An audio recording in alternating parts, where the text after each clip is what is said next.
Chapter 1.1 का ये 5 तक तो सॉल्व हो चुका था। छठा है कि क्या -1.1/8 का गुणात्मक प्रतिलोम 8/9 है? कारण सहित उत्तर दें। ठीक है, तो पहले देखेंगे। अच्छा, गुणात्मक प्रतिलोम का याद कीजिए कि जिन दो संख्याओं का गुणन क्या आ जाता है, 1 आ जाता है। तो हम देखते हैं कि क्या इन दोनों संख्याओं का गुणन 1 आता है। यदि आएगा तो ठीक है, इसका ये प्रतिलोम है, गुणात्मक प्रतिलोम है, नहीं तो नहीं है, सीधी बात है। तो देखिए 8 एकम 8 है 9, -9/8। ठीक है, इसका मान कितना है? -9/8। 8 एकम 8 और 1 9। ठीक है, -9/8। ठीक है, और गुने 8/9, यानी कि इसका यदि ये गुणात्मक प्रतिलोम है तो इन दोनों का गुना करेंगे और चेक करेंगे कि हमको 1 आता है कि नहीं है। इस 8 से 8 कट गया, 9 से 9 कट गया, 1, तो ये क्या आ गया? -1 आ गया। ठीक है, क्योंकि आना क्या चाहिए हमको? 1 आना चाहिए था, जबकि आया क्या हमारा? -1। तो हम लिखेंगे कि नहीं। ठीक है, नहीं, इसका गुणात्मक प्रतिलोम 8/9 नहीं है। लिख लेंगे, आप पूरा लैंग्वेज लिख लीजिएगा कि -1.1/8 का गुणात्मक प्रतिलोम 8/9 नहीं है। कारण, क्योंकि दोनों संख्याओं को गुना करने पर 1 प्राप्त नहीं होता है। हो गया, कारण भी हमने लिख दिया कि नहीं, उसका गुणात्मक प्रतिलोम इसलिए नहीं तो दोनों गुना करने पर 1 प्राप्त नहीं होता है। यहाँ माइनस से पूरा, देखिए दोनों अलग अलग बात है। अब ऐसा मतलब सर 1 तो आ रहा है, नहीं, ये माइनस में आ रहा है, इसलिए नहीं होगा। ठीक है, अब अगला प्रश्न है कि क्या 3.1/3 का गुणात्मक प्रतिलोम 0.3 है? क्यों अथवा क्यों नहीं? फिर वही बात, गुणात्मक प्रतिलोम। ठीक है, तो गुणात्मक प्रतिलोम में तो फिर वही बात है कि क्या इसका और इसका गुना करने पर 1 आ रहा है, तो चेक करेंगे। ठीक है, 3.1/3, 3 × 9 आए 10/3, इसको लिख सकते हैं, कोई दिक्कत नहीं है। गुने 0.3 बराबर, देखिए यदि 1 आ गया तो हम कहेंगे कि हाँ, इसका गुणात्मक प्रतिलोम ये है, या इसका भी गुणात्मक प्रतिलोम ये है, एक दूसरे का होता है। तो चलिए इसको डेसिमल को कैंसिल करेंगे तो बटा में क्या लिखेंगे? आपको तो पता है, बताया गया पिछले ही कई क्लास में कि दशमलव के बदले यहाँ पर 1 दीजिएगा और दशमलव के बाद जितना अंक रहेगा वो उतना सिर्फ 0 दे दीजिएगा। ठीक है, तो क्या हो गया? 3/10, दशमलव को सीध में बटा में 1 कर दीजिएगा और दशमलव के बाद जितना अंक होगा उतना 0। तो ये क्या हो गया? 3/10। अब ये 0 का कोई ये नहीं है। ठीक है, अब ये हो गया 3/10। अब देखिए 10 से 10 कैंसिल हो गया और 3 से 3 कैंसिल हो गया, तो बचा क्या? 1। ठीक है, तो हाँ बिल्कुल कि इसका गुणात्मक प्रतिलोम 0.3 है। क्यों है? क्योंकि दोनों को गुना करने पर क्या आ गया? 1। तो हम लिखेंगे हाँ, और आप लैंग्वेज को थोड़ा और आगे लिख लीजिएगा। ठीक है, और हमको दिखाइएगा। ठीक है, लिखिएगा कि हाँ 3.1/3 का गुणात्मक प्रतिलोम 0.3 है, क्योंकि दोनों को गुना करने पर 1 प्राप्त हो जाता है, यही कारण है। ठीक है, 1 प्राप्त हो जाता है। ठीक है, इसको नोट डाउन कर लीजिए। चलिए अब 8वां जो प्रश्न है उसमें है कि वितरण नियम की सहायता से हल कर। 2 प्रश्न इसके अंदर दिए गए हैं, तो इसमें कौन सा नियम लगाना है? वितरण नियम, डिस्ट्रीब्यूटिव लॉ। तो आपको पिछले वीडियोज में ही पता चल गया होगा कि डिस्ट्रीब्यूटिव लॉ क्या होता है। थोड़ा सा बताते हैं, लिखना नहीं है वैसे, कि यदि A गुने B जोड़ C हो तो वो हो जाता है A गुने B, यानी इसका गुना इसके साथ, जोड़ है तो जोड़, घटाओ है तो घटाओ, A गुने C। ठीक है, A गुने B जोड़ A गुने C, यही क्या है? वितरण नियम है, ठीक है। चलिए इसको हल करते हैं। तो फिर इसका गुना पहले इसके साथ, फिर जोड़ करके इसका गुना इसके साथ। तो चलिए हल करते हैं। -3/4 गुने 2/3, यहाँ 2/3 है, जोड़, ठीक है, -3/4 गुने -5/कितना 6, ठीक है। पहले इसका गुना इसके साथ, इसका गुना इसके साथ, फिर इसी का गुना जो बाहर होता है वो दोनों में होता है, इसी का गुना फिर इसके साथ, ठीक है। तो अब काटिए, 2 दूनी 4, 3 से 3 खत्म, इधर कुछ कटने वाला है, 3 दूनी 6। चलिए इसको लिखते हैं। तो इसमें क्या बचा, 2 नीचे सिर्फ बचा है, तो -1/2, ठीक है। ऊपर कुछ नहीं है तो क्या मानेंगे, 1 है, ठीक है। तो -1/2 जोड़, देखिए यहाँ नीचे, यहाँ 4 दूनी 8 है, ऊपर माइनस माइनस तो ये हो गया, ठीक है, प्लस हो गया, ठीक है। तो 5 कितना हो जाएगा, 4 दूनी 8, ठीक है। अब इसको हल कर लेंगे। 2 8 का एलसीएम कितना होगा, 8 होगा। 2 8 का एलसीएम 8 होगा। 2 चौका 8 तो -4, ठीक है। जोड़ 8 एकम 8 तो 5 एकम 5। अब देखिए -4 है और जोड़ 5 है तो कितना होगा, ठीक है। 4 रुपया कर्ज है और 5 रुपया आमदनी है। 4 रुपया कर्ज है और 5 रुपया आमदनी है, तो क्या हो जाएगा, 1 रुपया आपके पास बच जाएगा। तो 1/8 आपका क्या हो जाएगा, आंसर हो जाएगा, ठीक है। इसको नोट डाउन कर लीजिए, वीडियो को पॉज करके इसको नोट डाउन कर लीजिए।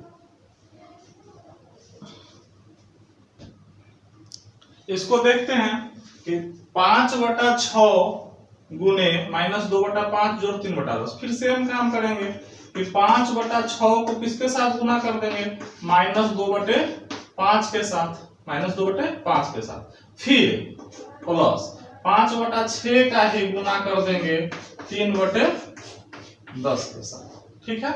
इसका गुना इसके साथ और फिर इसी का गुना इसके साथ, यही तो वितरण नियम है, ठीक है, डिस्ट्रीब्यूटिव लॉ। चलिए 2 तिया 6, 5 से 5 खत्म, 5 दूनी 10, काटने तो आता होगा, पीछे ही कई कक्षा में बताया गया। 5 दूनी 10, क्योंकि जिधर जाता है उधर लिखा जाता है। 3 दूनी 6, ऊपर मान के चलिए 1 बचा, तो इधर क्या हो गया, -1/3, ठीक है, 3 नीचे है, ऊपर कुछ नहीं। जोड़ 1/2 दूनी 4, ठीक है। चलिए तो 3 4 का एलसीएम कितना होगा, 12 होगा। 3 4 का एलसीएम कितना होगा, 12। 3 चौक 12, तो 4 एकम 4, लेकिन माइनस है तो -4। जोड़ 4 तिया 12, 3, तो 3 एकम 3, यानी नीचे वाले से भाग कीजिए, भागफल को ऊपर वाले से गुना कर दीजिए। तो -4 जोड़ 3 कितना, आप देखिए आपकी बात, 4 रुपया कर्जा है, माइनस हम बता रखे हैं पिछले वीडियोज में, ये माइनस मतलब कर्जा है, देहाती भाषा में आप मान लीजिए। तो 4 रुपया कर्जा है और +3 का मतलब 3 रुपया आमदनी है। तो आपके पास 4 रुपया कर्ज हो और 3 रुपया आमदनी हो, तो क्या होगा, कर्ज तो बच ही जाएगा ना, कितना, 1 रुपया, यानी कि -1/12। यही क्या हो गया, आपका आंसर हो गया। तो ये वितरण नियम की सहायता से हमने इन दोनों प्रश्न को हल किया, ठीक है। इसको आप वीडियो को पॉज करके इसको ये कर लीजिए, नोट डाउन।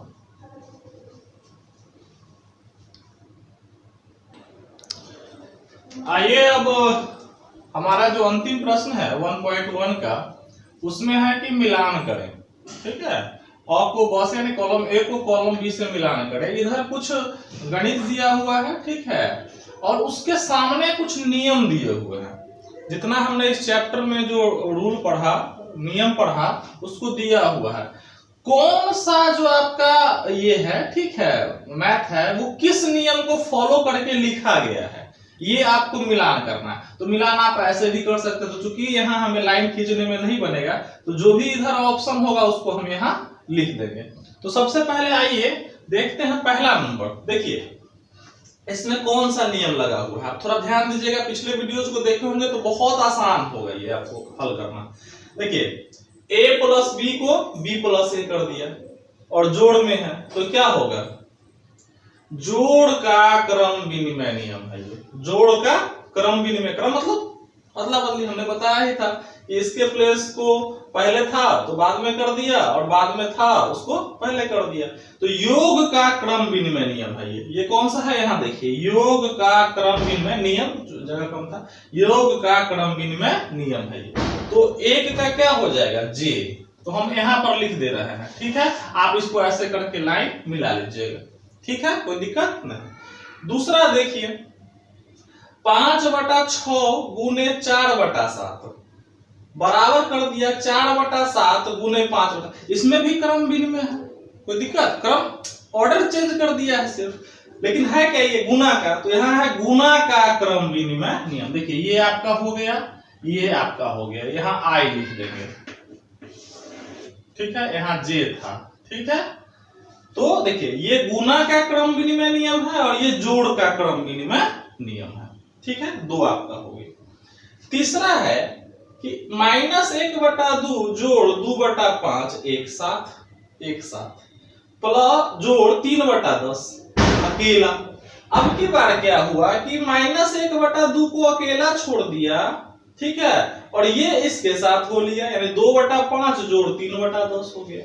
अच्छा ये किस लॉ में होता है कि अपना एक जो यहाँ एसोसिएशन था, अब इसका एसोसिएशन इसके साथ हो गया, यानी एसोसिएटिव लॉ, साहचर्य नियम। कौन सा नियम, साहचर्य नियम, ठीक है।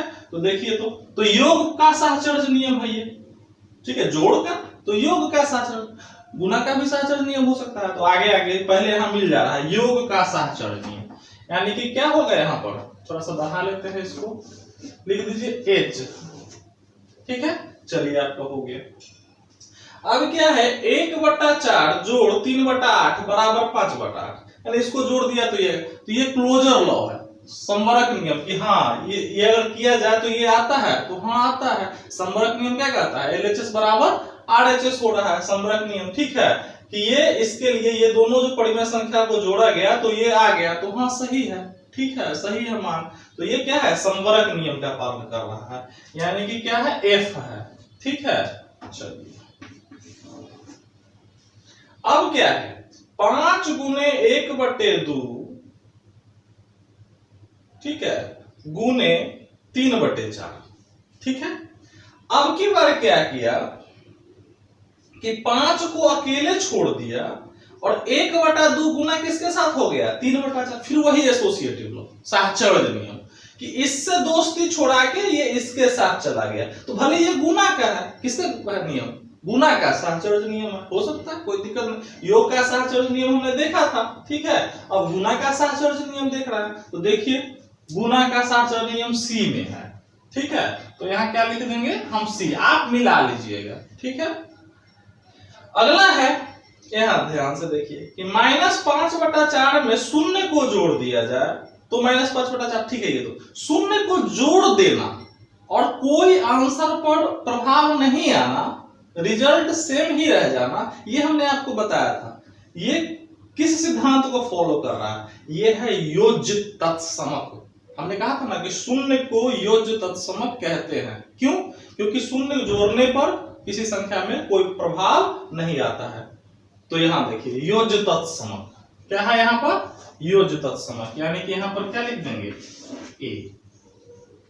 ये क्या है, गुणात्मक तत्समक है, क्या है, गुणात्मक तत्समक।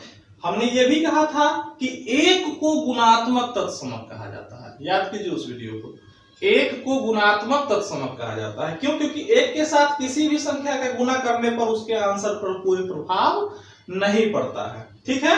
तो हमने ये कहा था कि शून्य को योज्य तत्समक कहा जाता है और एक को गुणात्मक तत्समक कहा जाता है, तो गुणात्मक तत्समक B में है। चलिए तो यहां हो गया आपका B, ठीक है।